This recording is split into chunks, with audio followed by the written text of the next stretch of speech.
The 290 constituencies of the National Assembly, at the very minimum, we have the 12 special seats, the ones representing women, youth, and workers. They should also have a forum to engage the women, to engage the youth, to engage the people with disability, and the workers, and all those special interest groups represented by the 12 nominees in the National Assembly. Meanwhile, High Court Judge Lawrence Mugambi is set to rule on Friday on whether the multiple cases challenging Gachagwa's impeachment will be consolidated and referred to the Chief Justice for the empanelment of a bench to hear the matter. The Senate is preparing to investigate the 11 grounds for Gachagwa's removal, as presented by the National Assembly, where 282 MPs voted in favor of the impeachment, with 44 opposing. The Senate vote is scheduled for next week, and Morales' petition will be mentioned on the same day, when the Senate will also determine Gachagwa's fate. It remains to be seen whether an interim order will be granted. Because the president doesn't find him to be a pushover, because he wanted a deputy who is a yes boy or a yes girl. That's why we are being told of Kindiki and Waigoro. Have we spoken about her and the scandals that were there before she became governor? Have we talked about that? Joel Chacha, K24 TV, Nairobi. Away from that, as the impeachment process against Deputy President Rigathi Gachagua continues to unfold, emotions are running high, not just in political circles, but also among ordinary Kenyans who hold him in high regard. One such supporter is Asha Chengo, a food vendor at the Mama Ngina waterfront, whose personal connection with the Deputy President has given her a unique perspective on the situation. Our reporter Fred Kai spoke with her, and this is the story. Mangina waterfront, we meet with Asha Chengo, a local food vendor, hard at work at her cave. Her connection with the Deputy President Rigathi Gachagua caught our attention, and we wanted to know more about their friendship. Alikuwa anafanya zoezi, amejifunika mavuli, kulikuwa na mvua. Nikamsalimia, mheshimiwa, habari asubuhi. Akanisalimia, akaenda. Around 3 ndo akaja sasa, akapita. Ilikuwa hakuna mvua, akapita. Alipopita ndo akanambia, habari yako mama? Naambia ni nzuri. Habari ya kazi? Naambia kazi ni nzuri, nashukuru Mungu, Yesu ni mwema. Akanambia ni sawa. Haya, kwa hivyo kazi akaniuliza maswali, kazi inakutosheleza? Nikamwambia kusema la kweli, hii kazi hainitoshelezi, ni kukula tu, hata na school fees na rent inanipiga chenga. Akanambia, kwa hivyo natakaje? Nikamwambia mimi kitu nataka ni watu wangu, naitaka wasome paka wapendukie. Asha recounts how the Deputy President has been a constant source of support since their path first crossed during his regular walk along the waterfront. Nilivyoenda sasa kuona na Deputy President, kuingia kwa gate, nilihisi kama nimeingia mahali peponi, nikajisi niko tofauti kama wanawake wengine. Nikashukuru, akanisaidia na 100,000. Nikalipia mtoto wangu form 1. Ndio hii pesa nyingine, ndio hii hapa, nimenunua viti. Ingine nimejenga kibanda, ilikuwa sina kibanda. Though she leads a busy life, Asha is keenly aware of the political development surrounding the Deputy President. As the members of Parliament debate the impeachment of Gachagua, Asha urges them to reconsider. Nasikia uchungu napomwona Deputy Gachagua anapata anaingia majaribu isikuwa hata. Lakini itafanyaje? Sina uwezo kwenda bungeni kumtetea. Sina uwezo kwenda bungeni nimwambie jamani, mtu mheshimiwa ana makosa. Na ni lazima Mungu mwenyewe ndo kila kitu. She believes that a true friend stands by another, especially in times of need. A reflection of her deep affection she holds for Gachagua. She has now turned to prayers, seeking divine intervention for his vindication. Mungu ndo atakusimamia kwa kila kitu. Mungu atakusimamia kwa kila jambo. Apiganie nyumba yako, apiganie paka kazi yako Mungu. Next week, the Deputy President will face the Senate in his impeachment hearing, and Asha hopes the Senate will find him innocent of the charges leveled against him. Frederick, K24, Mombasa. Now, the impeachment of Deputy President Rigathi Gachagua has sparked discussions on who could replace him if the Senate upholds the motion.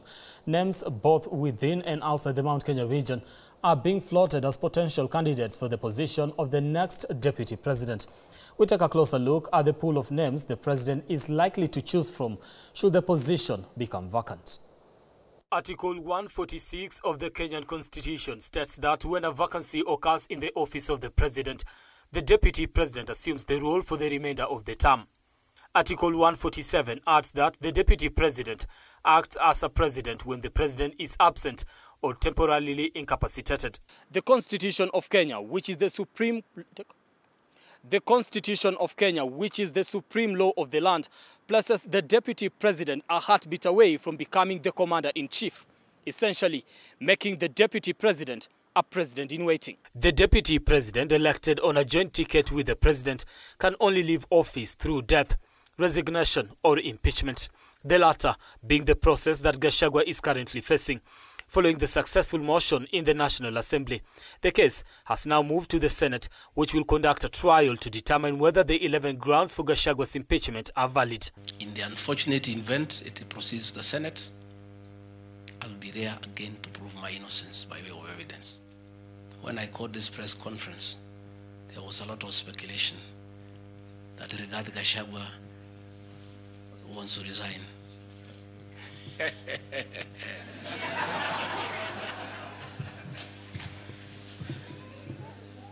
This is a man elected by 7.2 million Kenyans. With his fate hanging in the balance, speculation is rife about who might replace him.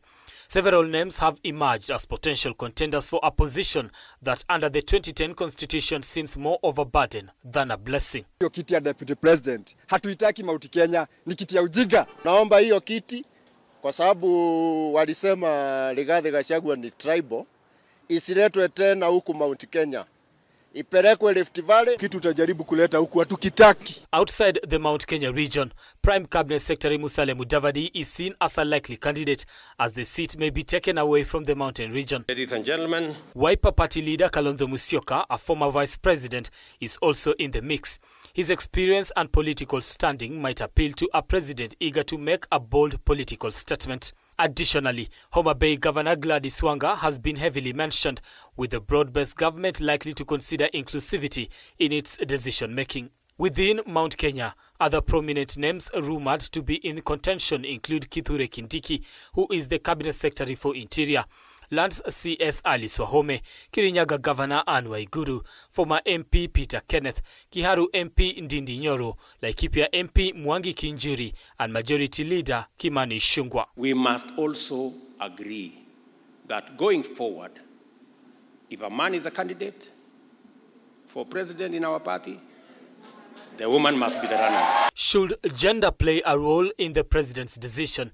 As hinted during the G7 meeting earlier this year, potential female candidates could include Anne Waiguru, Gladys Wanga, former Kitui Governor Charity Ngilu, Cecily Mbarire, the chair of the UDA party, and Martha Karua, the leader of the NARC Kenya.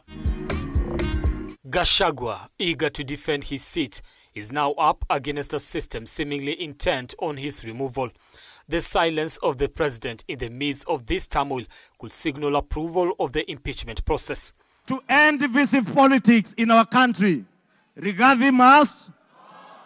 To end the culture of impunity, conflict of interest, abuse of office, state capture, and corruption in high office, Rigathi must. For accountability, for there to be integrity in the political governance of our country, Rigathi Gachagua must. The role of the broad-based government will be critical in choosing the next deputy president, especially considering the opposition's vocal push for Gachagua's ouster in the National Assembly. If Ruto today resigns, it is Gachagua who is going to be president. Is he a better option?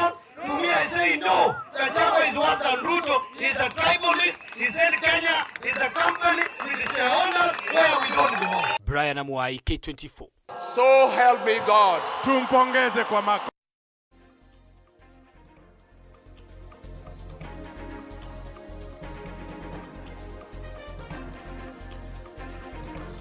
All right, 17 minutes past the hour. We do want to take a short break here on Evening Edition. We'll be back in a few with more stories, especially one making headlines today that has to do with Mazingira Day, of course.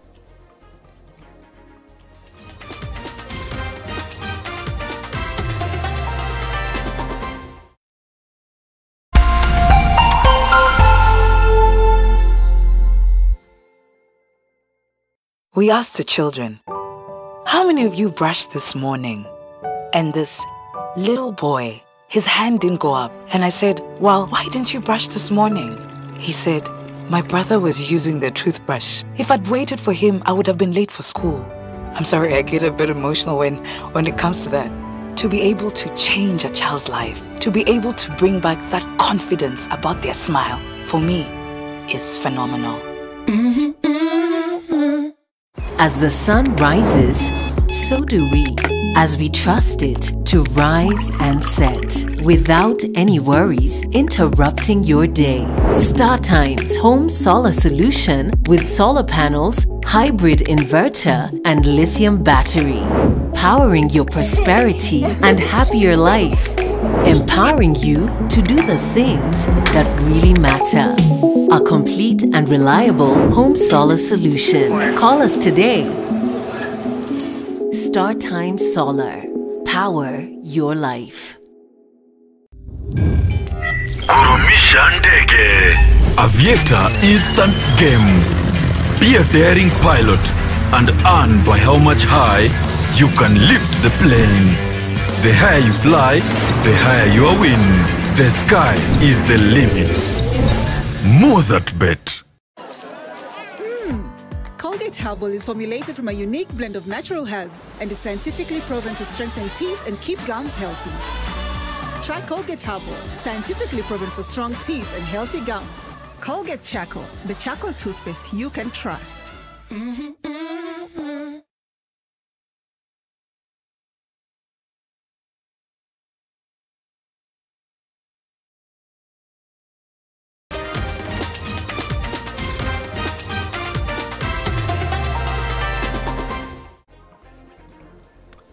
All right, thank you for staying with us. Now, moving on, stakeholders in the health sector, including mental health experts and survivors, are urging the government to declare mental health a national disaster due to a rising number of cases. Now, this plea comes as the World Health Organization and the Ministry of Health report that 1 in every 4 people is affected by mental health issue. Robbie Omondi has the details. Encouraging you to consider owning your mental illness instead of it owning you.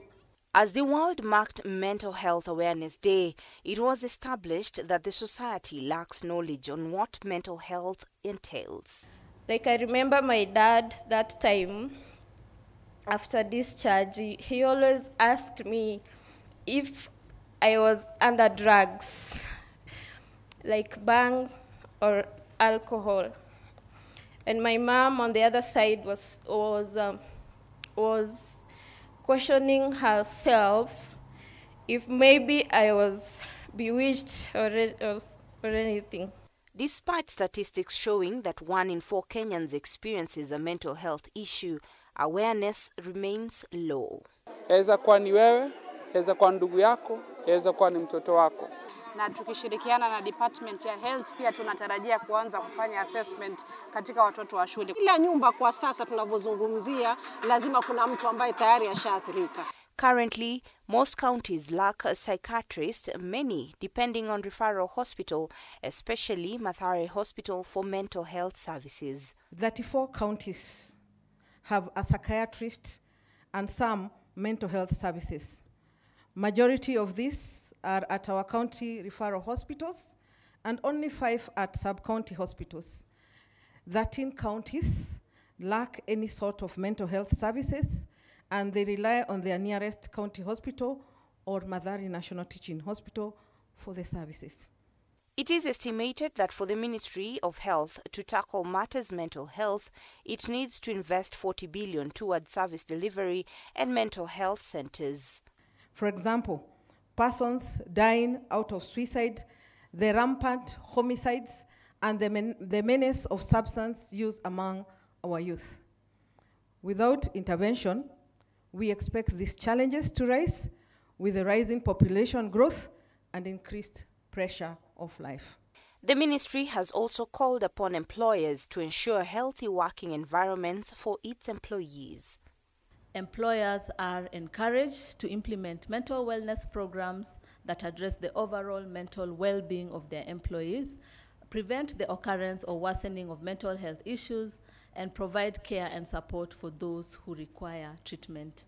In Mombasa County, drug and substance abuse has been linked directly to mental health with a need for rehabilitation services. Tuwe na intervention kwamba wale ambao pia watakuwa wamepona baada hili zoezi pia tunawapatia vitu vya kufanya ili wapate nini maisha yao yaweze kuendelea. To this end, a further call has been made to the health insurer to ensure mental health is taken care of in the new cover. It was okay not to be okay, and that seeking help, professional help, is a sign of strength. Robbie Omondi, K24. Now, still on that, victims of mental health are calling on stakeholders and society at large to join forces in the fight against the stigma associated with the condition. Now, in Uasin Gishu County, the Moi Teaching and Referral Hospital, in collaboration with other institutions, organized a walk to mark World Mental Health Day and reflect on the progress made in addressing the mental health issues. As Timothy Simo reports, victims shared struggles with mental illness amid widespread stigmatization, as statistics reveal an urgent problem that needs immediate attention. Nikaenda MTRH, nikachukua dawa zilikuwa zinaitwa, nakumbuka, Tegretol. Nikameza 30 of them, but sikufa. Winnie Omondi is lucky to be alive after an attempt to take her life failed. Watching her mother, who suffers from mental illness and diabetes, pushed Winnie to the brink. Changamoto zilikuwa nyingi nyumbani, mama alikuwa mgonjwa. Kazi haikukuwa, tuko watatu, mimi ni wa pili. Pia mama alikuwa na ugonjwa wa mental. At a young age, she too was battling mental health issues, a journey that has now spanned 17 years. Stigma has been a setback, but acceptance gave her a new lease on life. Imekuwa transform jambo la maana sana, kujikubali, no matter what. For Mercy Mutwiri, occasional substance abuse in high school spiraled into full-blown addiction. The exposure started when I was in high school. Easy party yani hizi za high schoolers during the holiday, but it was not so severe until I went abroad and I met new friends, and then I had so many ambitions that I didn't achieve, so I decided that stress ilikuwa inanipiga sana to an extent that mimi nikaamua okay, the only solution ni wacha nikuwe mlevi. Despite traveling abroad to study nursing, Mutwiri's addiction followed her until she returned home and sought help. When I was brought to the hospital, Ada rejected me and took me to mental illness. Hata sikuwa najielewa, I had memory loss, I was rude, I had anger issues. Drugs had become her escape from mental health struggles. She believes she has made strides in her recovery journey at the Moi Teaching and Referral Hospital. Psychologists, there are so many things that wanatufunza zenye zinatuonyesha yenyewe even those friends are triggers, so I decided to quit all of them and start a new life. For Joshua Kimtai, 9 years of unemployment after graduating triggered his 20-year battle with mental illness compounded by alcoholism. Looking for a job here, at the same time here you have to look for ways of survival. Then that is how I started plunging too much into alcoholism. He recounts multiple relapses into old self-destructive habits. I went the second rehab 2020 during COVID, and then I went again in 2022. Like Winnie and Mercy, Kimutai believes that with the help of MTRH, he will overcome his mental health challenges. Mental issues, you have to learn to be open, you have to learn to accept the way it is, and also communicate widely, because the information you get from the people and the information will help you to fight that stigma. Dr. Philip Kirwa, the Chief Executive Officer at MTRH, says mental health needs to be addressed with urgency since it affects productivity in the workforce. About 25% of us, for us to really be productive, we have to emphasize the need for mental health among our workers. Statistics show that 1 in every 4 Kenyans visiting health facilities has a mental health problem. Timothy Simo, K24 TV. All right, thank you, Timothy Sima, for that particular report. We now are due for a second break here on the program. We'll be back in a few.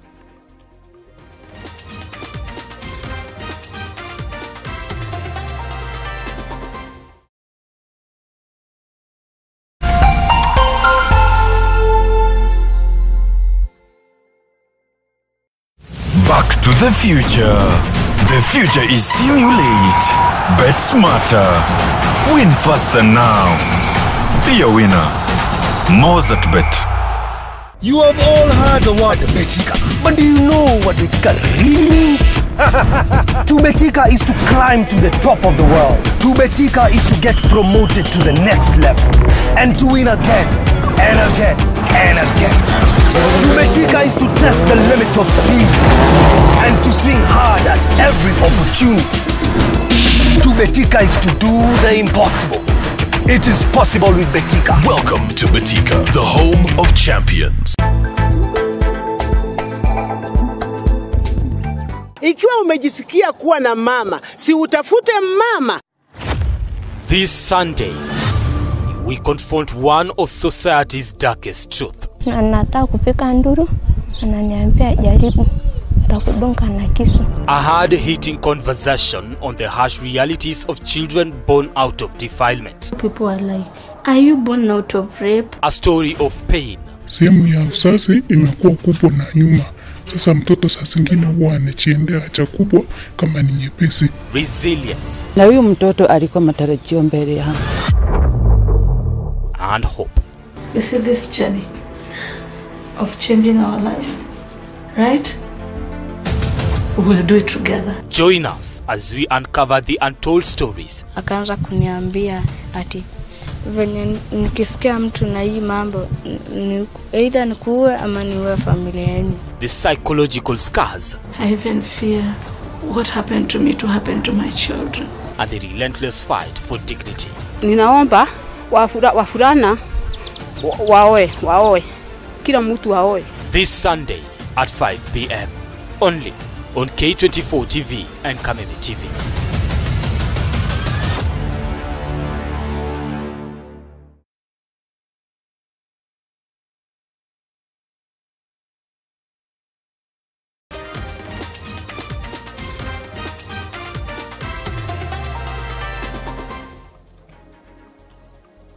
All right, thank you for staying with us. Now, over 145 public and private companies have been identified as major environmental polluters. This revelation was made by the Environment Cabinet Secretary Aden Duale, who announced that firm action will be taken against the culprits. Speaking during the first ever Mazingira Day, Duale also issued a warning to those encroaching on riparian lands. As Milia Kisenya reports, the government has planted 481 million trees since launching its tree planting campaign last year.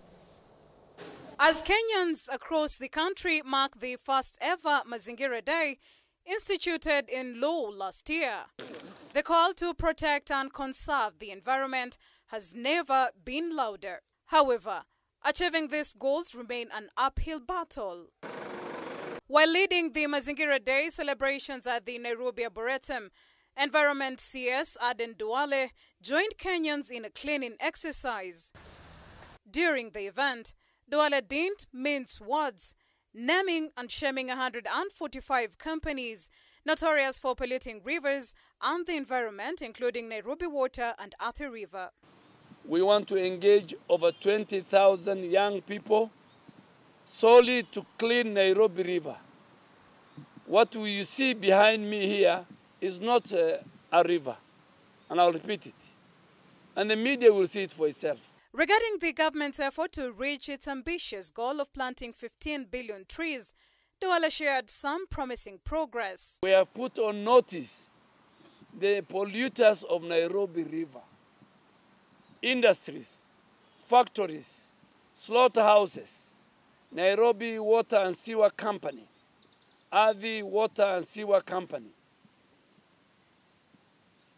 Those who dump, who collect garbage. While the dream of cleaning rivers like Nairobi River and making them drinkable seems distant, there is hope that by following CS Duale's vision, it can be achieved in the coming days. Kwa mwaka huu, we have already planted 481 million. We have grown, not even planting. You know, there's difference between planting and growing. We have grown 481 million trees. Serikali, wananchi, the private sector, and those who are involved in climate and conservation and ecosystem efforts. Milia Kisinya, K24 TV. Now, learning institutions are being encouraged to implement climate action programs in their curriculums to empower students to be environmentally conscious. Now, this call to action was made to mark National Tree Planting Day at the First Lady Mazingira Award ceremony Flama, where education stakeholders were urged to embrace tree planting initiatives as part of the government's agenda to combat climate change by planting 15 billion trees by 2030. Gertrude Burgay has more. This marks the first National Tree Planting Day. Kenyans across various counties joined efforts to celebrate the day through tree planting exercises. The First Lady Mazingira Awards held in Nairobi today recognized dozens of students for their climate-friendly projects. Presided over by the First Lady Rachel Ruto, the event called on stakeholders in the education sector to adopt climate action activities in schools to champion the government's agenda to reverse the adverse effects of climate change. As participants in this award, you are now part of the Green Army that will protect and nurture our environment. As the mother of the nation, I'm focused on amplifying the voice of children in Kenya by advocating for your protection, provision, and participation. Elsewhere, over 300 KDF soldiers participated in a tree planting exercise in Chafisi, Kilifi County, where more than 100,000 mangrove trees were planted. KDF officials expressed concerns over the extinction of mangroves in the area, which they attributed to the impacts of climate change. As you know, because of the human activity on the planet that is threatening the planet, that is climate change. The mangroves also have not been left behind. The rising oceans are threatening the growth of the mangroves. The human activity, pollution, is threatening the salinity of the soils that the mangrove grow on. In Kisumu West constituency, Public Service CS Justin Muturi spearheaded a large-scale tree planting exercise at Maseno School. Muturi emphasized the critical role of environmental conservation and restoration in combating climate change and improving Kenya's green cover. Let us heed the call of preserving and conserving our environment for the future, for posterity, and indeed, even for ourselves. It is the right thing to do as we try to address the problem of climate change. However, tree planting activities face challenges in the arid areas of Athi River due to dry ground conditions, making planting difficult. Residents involved in the activity noted that the harsh climate currently affecting eastern Kenya poses a significant challenge to the sustainability of the planted trees and urged the government to reinstate the previous program, providing free seedlings to institutions. Tunaomba sana kama tunaweza pata ile as the government kama wanaweza kuwa wana provide these seedlings, tuweze kuwa tunapatiwa kama institutions, tunapatiwa kama organizations, kama bunges, tuweze ku make sure that tunapanda hizi miti, to avoid ile extra charge in which watu wana avoid ili ku make sure that tunapanda miti nyingi sana tumefanikisha hiyo agenda. Meanwhile, concerns have arisen among stakeholders regarding the lack of participation in tree planting efforts among residents in Siaya County. According to county officials, the region has yet to achieve even 1% of its required target in nearly 2 years, a challenge they attribute to a poor attitude towards climate action in the region. Gertrude Burgay, K24 TV. Now, the Nairobi County government has announced that it will not close down churches over noise pollution complaints. Yeah, that's right. Your Sunday hymns are safe, folks.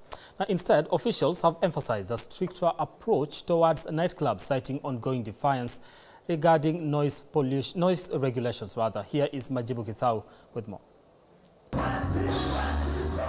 Freedom of worship is enshrined in Article 32 of the Constitution. However, some places of worship, especially those in residential estates, take this freedom too far and infringe on the residents' right to a clean and healthy environment, including one that is devoid of noise pollution. Addressing concerns about noise pollution from various establishments, Nairobi County officials have said that churches will not face closures and instead they will be keen in ensuring they follow the set guidelines, which include soundproofing places of worship and lowering volume. Ukirudi napanda kanisa, kelele ya kanisa pia sisi ni watu tunapenda kanisa, si atu tunaionea, lakini wapunguze hizo kelele zao za Friday usiku. The moment hao watu wa kanisa wanapiga kelele, si eti wanapiga kelele, wanaeneza maneno ya wokovu. You see? So hata kwa mwenye unapita kwa barabara, hata maybe anaweza sikia neno na abadilike. However, the county government is taking a firm stance against nightclubs which have repeatedly ignored noise complaints from residents. They have agreed that they are going to self-regulate themselves and coexist with the community. But to all those entertainment joints that are operating in residential areas, some of them are not licensed. We are going to take legal action against you. As the city grapples with rising concerns over noise pollution, the battle appears far from over. Nightclubs, particularly those located near residential areas, are increasingly being warned. Local authorities are ramping up efforts to enforce noise regulations and responding to community complaints. The first time we visit your club, we'll talk to you, request you to reduce the noise pollution. Immediately we leave the place, we receive again calls that they have become even more louder. Majibu Kitsao for K24 TV, Nairobi. All right, now Haiti's Prime Minister, Dr. Gary Conille, is in the country for a 4-day official visit where he is expected to engage in bilateral talks with President William Ruto. Now, the aim is to strengthen ties between the two nations. The discussions will focus on areas of mutual interest, including security cooperation and efforts to promote regional stability. Dr. Conille is also set to meet with other African leaders to address the ongoing security crisis in Haiti and explore opportunities for collaboration. Days after a recent attack in Haiti that left at least 70 people dead and over 7,000 others displaced, Prime Minister Dr. Gary Conille has arrived in Kenya for discussions with the head of state. Prime Cabinet Secretary Musalia Mudavadi, who received Dr. Conille, noted that the two leaders will engage in talks aimed at enhancing relations between their countries. They are expected to address pressing security issues, especially considering Kenya's commitment to deploying 1,000 police officers to Haiti. Recently, President Ruto briefly visited Haiti en route to the USA, where the police officers on the ground expressed the need for additional resources to effectively tackle the challenges they face. Currently, only Kenya and Jamaica have deployed police officers to Haiti. Anthony Kwemoi, K24 TV. Now, the Civil Society Reference Group and the National PBOs Consortium have filed a legal challenge against the Public Benefits Organization Act of 2013. The groups are contesting the mandatory re-registration process for NGOs, the legality of the regulatory authority and the disappropriation sanctions for non-compliance. They argue that the government has shown a lack of goodwill in implementing the act and that re-registration process is unnecessary and burdensome.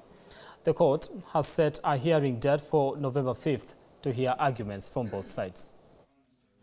Matter before court, it captures significant contribution of NGOs, the history of this country. And NGOs have contributed a lot towards expansion of the Kenya's democratic space and has been filled at a defining moment where the NGOs and the CSOs have been instrumental in fighting for democracy. And of course, the sector is very, very much important now when the Kenya Kwanza regime is hell-bent on, one, not fulfilling the promises, and two, on ensuring that the civic space is limited. So what we are saying as CSRG is that we are committed to ensure that we ring-fence the sector, protect our autonomy, and enhance the issues of self-regulation among the member organizations who are public benefit organizations. Ukiangalia yale mambo inatendeka kwa hii nchi yetu sahi, watu wale watetezi wa haki za binadamu, wale wanafanya mambo kwa nchi yetu ya kusaidia, sio serikali. Mashirika yasiyo ya kiserikali, wengi ukiongea una disappear. Ukiongea unaambiwa unyamaze. Hakuna haki tena. Kwa hivyo swali letu ni, kama already serikali haikubali mambo ama kukosolewa ama kuulizwa swali, na wamesema hii PBO lazima iwe na wakai comments, kweli wataangalia matakwa yetu? Now, Kiambu County has announced the release of the first 100 million shillings at, let me take that again. Kiambu County has announced the release of the first 100 million shillings tranche of 500 million shillings bursary fund. This initiative is part of the county's commitment to providing educational opportunities for students from underprivileged families. Now, the bursary fund is expected to benefit thousands of students, with successful applicants receiving between 5,000 shillings and 10,000 shillings each. Additionally, some students will be awarded full scholarships. Now, the county is also expected to expand the annual bursary kitty to 750 million shillings, further enhancing the program's reach and impact. Before we close November, tumalize hiyo ingine basari ambayo inakuja, mkuje tuwapatie form zingine muende mfunge hiyo. Watu wakikuja December, sasa watachukua checks waende kwa umati wakiwa wanarudi kwenye shule. Ndio sasa majaliwa yake Mwenyezi Mungu, wenye watafunga sasa mwezi wa pili, tukienda mwezi wa tatu watapata ile basari yetu ya mwisho. Ndio sasa hiyo financial year tumefunga na hizo basari zetu 5. Kusudio langu ni kwamba God willing, in the year 2025 tutainua hii pesa yetu from 500 million to 750 million ya kupatia watu wetu. Excellency, when you issue a bursary check to a student, it means that that student is retained in school throughout the year and runs without interruption, and therefore can be able to improve their grades. It also means that a student is able to transit from one level to another. Kumekuwa na changamoto sana, wengine wamekuwa wakianza child labor, hawasomi, wengine wamekaa tu hivyo bure, na wengine wanajiigiza na ulevi kwa sababu wamekosa masomo. All right, we take another break here on Evening Edition. When we come back, I'll be taking you through some sporting action.